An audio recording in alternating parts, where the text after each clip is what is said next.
Programski model budžeta uvodimo od 2015. godine, najavio je ministar finansija Lazar Krstić na panel diskusiji Transparentnije ka rezultatima održanoj u Beogradu.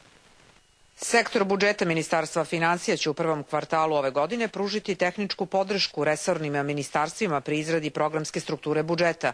Programski budžet daje odgovor na pitanja u koje svrhe se sredstva troše, na koji način je takva potrošnja povezana sa ciljevima korisnika, odnosno ciljevima javnih politika i kakvi se rezultati ostvaruju. Mi želimo da znamo ko je uspešan, ko nije uspešan, po čemu se merimo, kako u vladi, tako i u svim ministarstvima, tako i u svim organima, u krajnjoj liniji, tako treba da bude u svakoj državnoj instituciji, kao što i u ostalom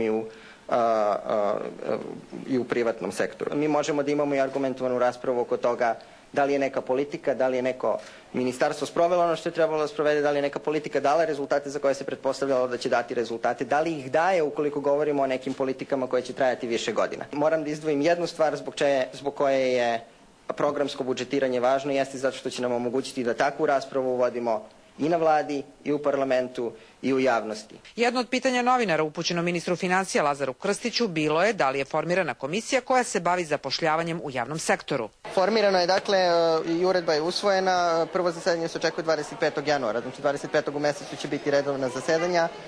Inače će zasedati komisija i po potrebi na zahtev određenih ministarstava i po hitnom postupku. U panel diskusiji učestvovali su direktor sektora za budžet Ministarstva finansija Hrvatske Ivana Jakir-Bajo, član odbora za finansije Radojko Obradović, docent ekonomskog fakulteta Saša Ranđelović.